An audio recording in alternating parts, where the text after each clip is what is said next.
Como sei que tudo o que posso provar de qualquer figura ou número pertence verdadeiramente à sua natureza. Ok? Identificação total de ser e pensar, portanto, o argumento ontológico de Anselmo é perfeito para demonstrar a existência de Deus. Numa filosofia assim, essencialista, fortemente racionalista. Né? Descartes tem muitos discípulos, não trago aqui, porque não temos tempo de estudar todos os aspectos em concreto, mas Descartes, por exemplo, vemos o argumento cartesiano em Malebranche, por exemplo. Leibniz passa do ens perfectissimum para o ser necessarium. Eu salto tudo isso. Se alguém tem interesse na minha tese do mestrado de filosofia, eu explico com mais detalhes essa argumentação, né? Mas o que acontece então? O argumento cartesiano chega a Christian Wolff, ok? Que é um representante da escolástica alemã, que viveu dos anos 1679 a 1754. Ele estuda a filosofia de um modo sistemático. Tem vários manuais sistemáticos escritos em latim de filosofia, ontologia, ética, né? Antropologia, que na época se chamava psicologia, etc. E tem também o volume da Theologia Naturalis, a teologia natural, a Teodiceia. Aqui eu fiz uma tradução, espero que seja compreensível, mas diz assim: olha só que interessante o argumento aqui, ontológico, como ele vai se desenvolvendo para a gente entender a crítica kantiana ao argumento ontológico.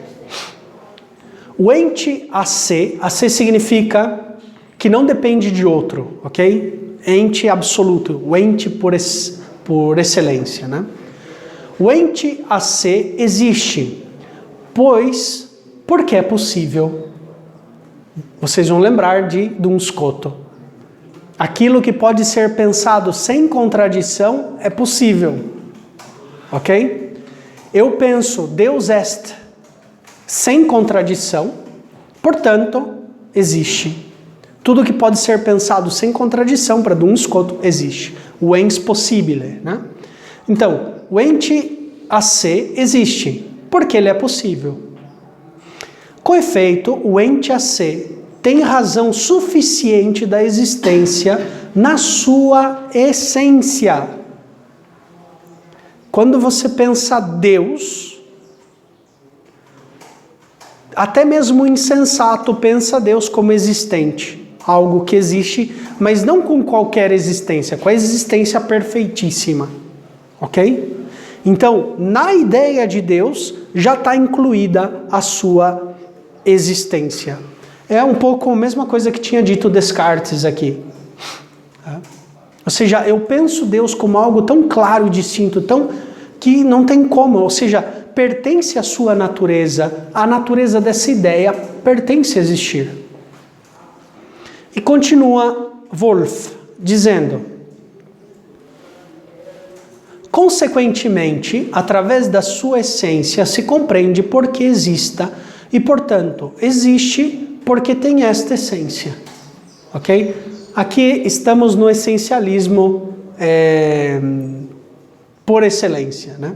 O essencialismo por essência, vamos dizer. Estamos aqui no essencialismo por essência. A existência precede a essência. Exato. Ou melhor, para eles, a essência precede a existência. É antes a essência, depois a existência, né? Eu tenho a ideia clara e distinta, portanto, posso deduzir a existência das coisas graças à ideia clara e distinta. Sartre vai pensar mais ou menos assim. Descartes, Sartre, só que o contrário, né? Para ele a existência, não veremos Sartre, primeiro porque ele nega totalmente a existência de Deus, né? Não entra tanto com o argumento ontológico, mas é justamente o contrário, porque depois entra em crise essa visão essencialista.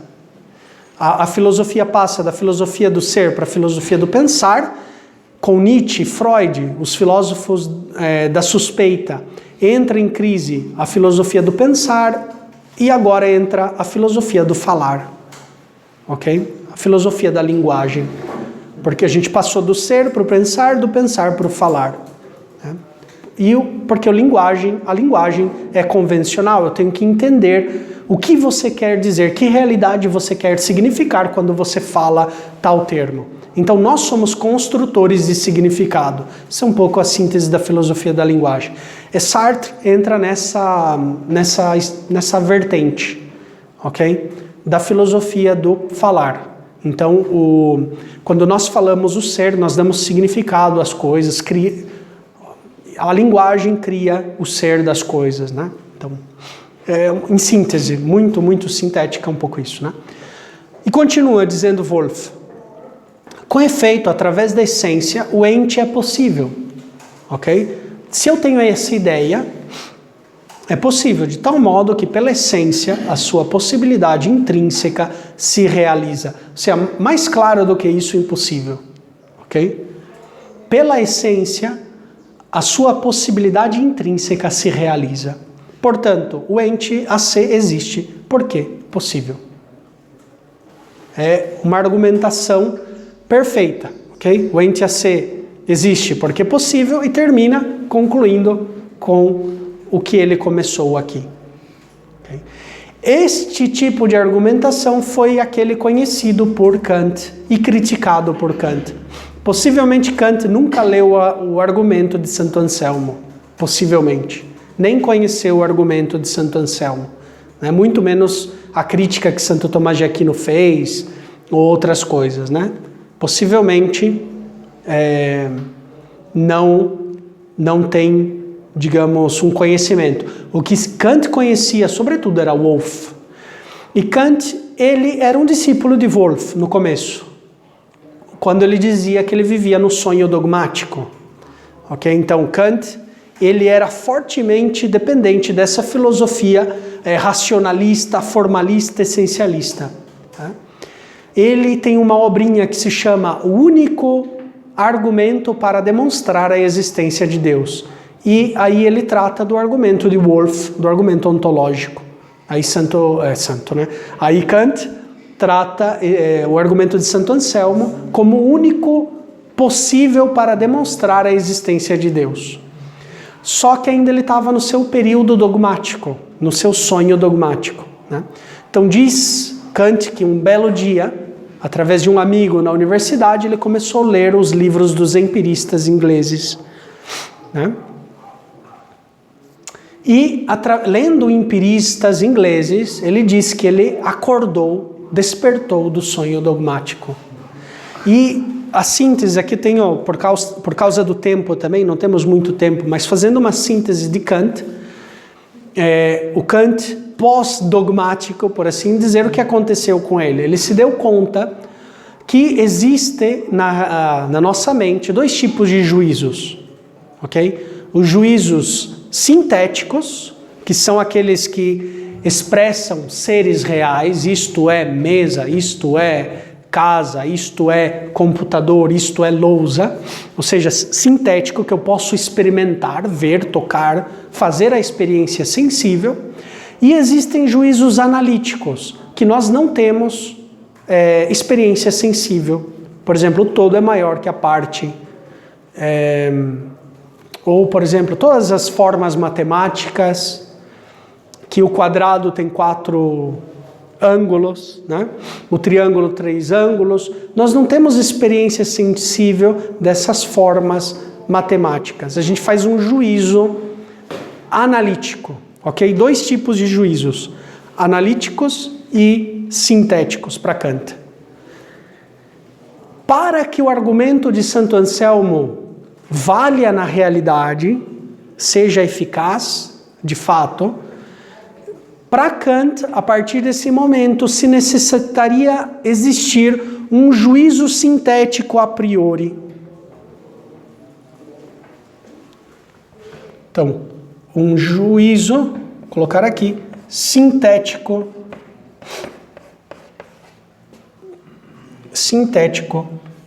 a priori.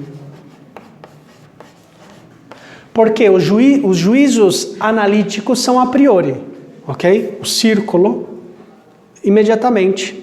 Quando eu penso círculo, penso em, digamos, uma linha na qual o centro está sempre equidistante, né? Toda linha está equidistante do centro, por exemplo, né? É imediato. Então, é analítico, ou seja, é a priori. Não preciso nenhuma experiência sensível para emitir um juízo analítico, porque é a priori. Já o juízo sintético é a posteriori. Eu faço uma experiência, vejo tal, e digo, isto é mesa, por exemplo. Ok? A ideia de Deus para que fosse possível na realidade, se deveria acontecer algo absurdo para Kant. A possibilidade de um juízo sintético, ou seja, uma contradição in terminis para Kant. Um juízo a posteriori a priorístico, ok? Então, para Kant, nem sequer o argumento ontológico é válido nessa etapa pós-dogmática, quando ele acordou do sonho dogmático. Portanto, Kant, a partir desse momento, nega qualquer prova da existência de Deus. Não é possível nenhuma prova da existência de Deus. Ele entra, Kant, como um autor agnóstico, ok? Para Kant é muito piedoso, né? Ele acredita na existência de Deus, mas não se pode demonstrar com a razão pura. Então, na crítica da razão pura, ele, por assim dizer, desfaz todos os argumentos, todos, né? Aqueles poucos que ele conhecia, os poucos argumentos que ele conhecia da existência de Deus, né? E ainda mais que ele conhecia, que eram de autores muito perto no tempo a ele, né? Possivelmente ele nem tinha lido jamais o livro Lambda, por exemplo, de Aristóteles, não sei, né? Não sou um esperto na filosofia de Kant, mas possivelmente o conhecimento que ele tinha da filosofia antiga e medieval era muito limitada e sempre mediada por autores modernos de tendência cartesiana, né? Portanto, então, Kant nega toda a possibilidade de demonstração, seja provas a priori, seja provas a posteriori, e seja essa outra prova do argumento ontológico, que é um juízo sintético a priori, que seria uma contradição. Como Kant recupera a argumentação de Deus? Não pela razão pura, mas pela razão prática, pelo dever moral. Daí ele escreve outro livro, a razão prática, isso também é muito luterano, né? Kant é muito pietista. Então, você, como não pode conhecer pela razão que Deus existe, mas pela razão prática, você age como se Deus existisse. Você recupera a existência de Deus pela vontade, pela fé, ok? Pelo seu agir moral. Porque Deus recompensa os justos, recompensa aqueles que ele justificou, né? Então, Kant, pela razão pura, não chega ao argumento de Deus, ele recupera pela razão prática, pelo agir moral do homem. Eu acho que seria isso, né? Aqui vamos ler então o texto de Kant. Diz o seguinte, na Crítica à Razão Pura. Vocês sabem que tem 2 edições da Razão Pura, portanto os números sempre vão em pares, assim, né? A obra de Kant. Então, eu podia sem dúvida ter a esperança de refutar sem mais rodeios esta vã argúcia, ou seja, falácia, esta vã argúcia mediante a rigorosa determinação do conceito de existência. Ok? Eu posso acabar com essa falácia do argumento ontológico demonstrando para vocês de um modo rigoroso o que significa o conceito de existência. Se não tivesse descoberto que a ilusão de confundir um predicado lógico com um predicado real, isto é, com a determinação de uma coisa, quase exclui todo esclarecimento. Ou seja, qual é o fulcro aqui da crítica kantiana ao argumento ontológico? Vocês, Wolff, Descartes e companheiros, estão confundindo um predicado lógico, ok? Ideal, lógico, portanto, somente racional, um ente de razão. A lógica trabalha com entes de razão. É o objeto da lógica, é o ente de razão, não é o ente real. A lógica trabalha com ideias, né? Com argumentações. Vocês estão confundindo o predicado lógico com um predicado real. Ser não é evidentemente um predicado real. Isto é, um conceito de algo que possa acrescentar-se ao conceito de uma coisa, como tinha feito Wolff. É apenas a posição de uma coisa ou de certas determinações em si mesmas. No uso lógico, é simplesmente a cópula de um juízo. Ok? Nós podemos até concordar com Kant, em certo sentido.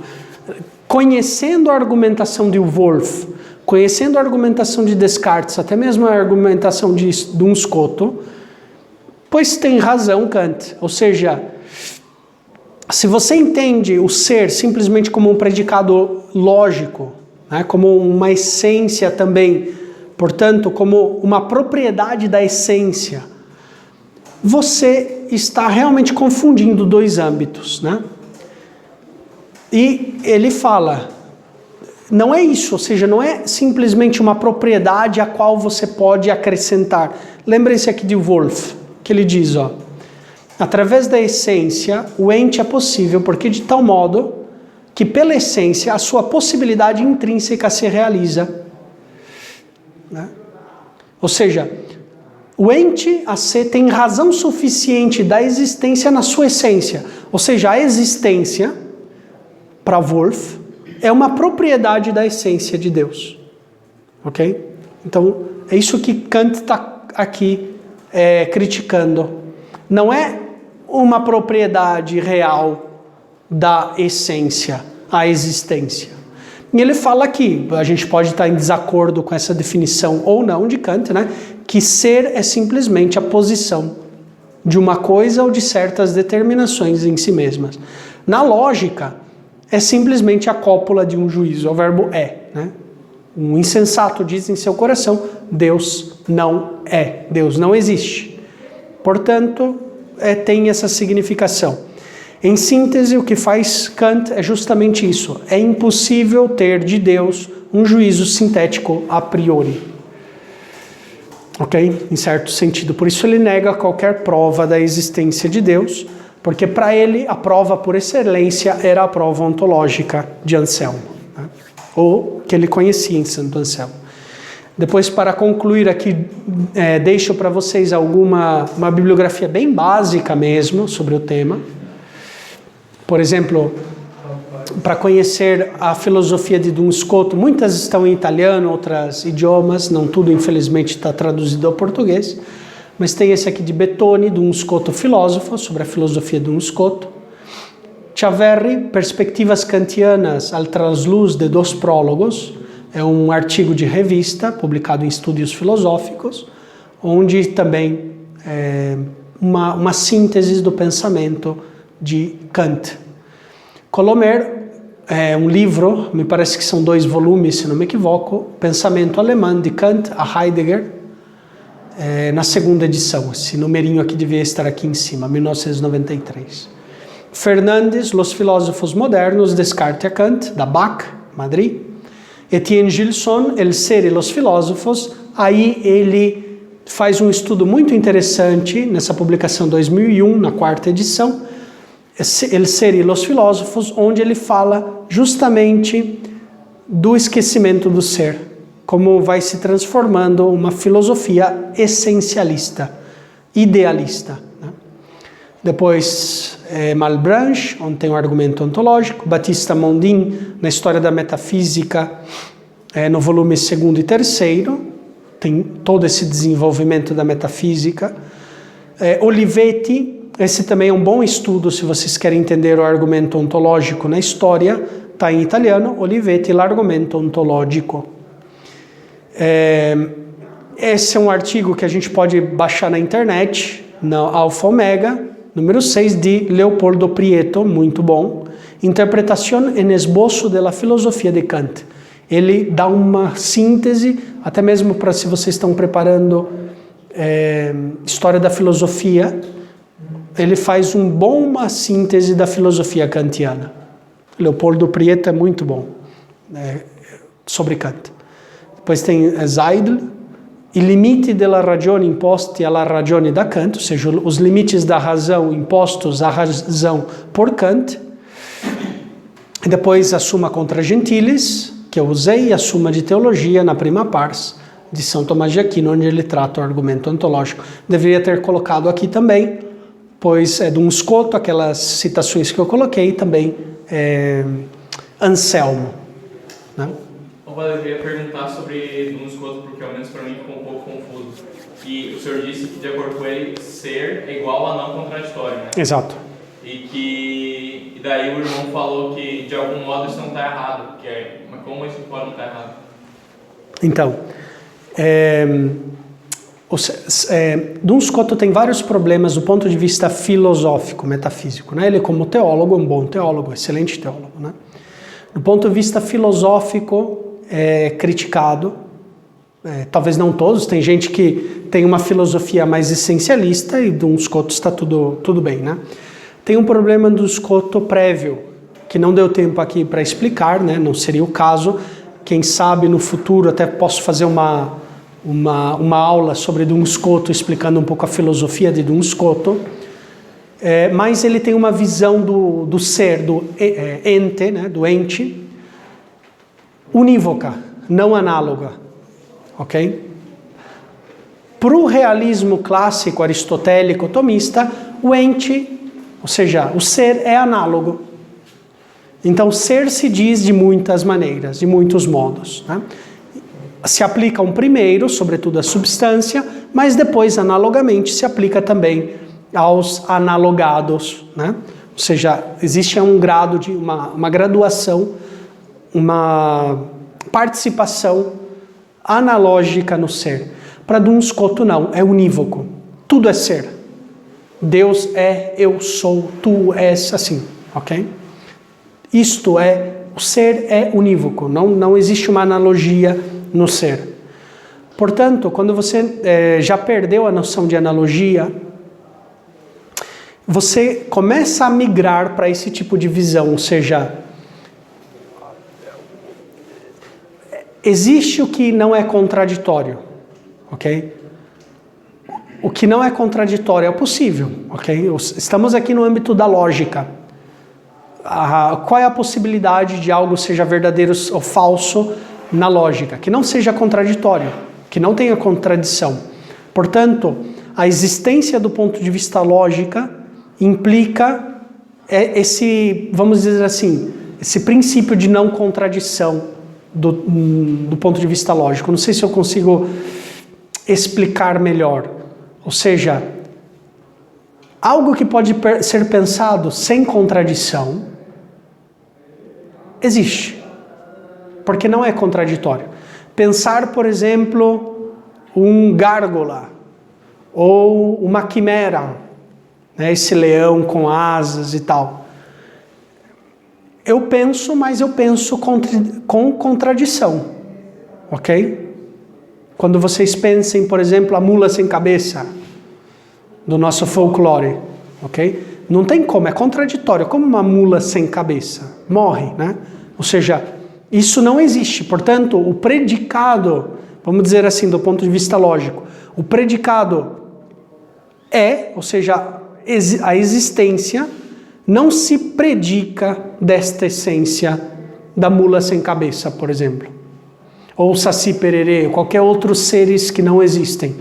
Não faz parte da essência do Saci Pererê a existência. Isso não acontece, segundo esse tipo de filosofia, com a ideia de Deus. Quando você pensa Deus, você pensa algo existente, algo que existe, e não de qualquer existência, mas a existência por excelência. Portanto, não é contraditório pensar Deus assim. Né? Então, o que nós podemos dizer sobre o argumento ontológico de Kant? Volto outra vez ao início. Em primeiro lugar, é interessante, é um argumento que ainda é muito atual nos dias de hoje. sobretudo para matemáticos, físicos, né? Ou filósofos que dependem muito desse tipo de filosofia essencialista. Eu acho que essa é a minha exposição que eu gostaria de apresentar para vocês, desse argumento a priori, né, para a existência de Deus. Depois eu envio para o representante da aula o material, e assim podem ver com calma, mas o vídeo vai ficar também disponível para quem quiser depois reler o vídeo, né? E tem também a minha tese de mestrado em filosofia, está em espanhol, mas acho que não seria muito difícil para vocês, né? Então seria isso, ou seja, pelo menos do meu ponto de vista, a crítica que eu faço do argumento ontológico é a passagem ilícita da ideia para a existência, né? Ou seja, da ideia para a realidade. É a passagem que não, é o salto que se dá que não se deveria fazer. Mas para quem entende que a essência tem prioridade sobre a existência, sobre o ser, pois não tem nenhuma contradição nesse sentido, né? Okay, então seria isso, e acho que ajuda um pouco para ver também a importância da distinção real de ser e essência, né? Porque o que acontece, depois de Kant, vem o agnosticismo, depois do agnosticismo vem o ateísmo, e assim vem um pouco a nossa idade moderna. Por isso nós temos de recuperar essa noção do ser. Bom, vamos ficar por aqui então, podemos encerrar essa sessão e depois, qualquer dúvida, estou disponível aí para resolver. Em nome do Pai, do Filho e do Espírito Santo.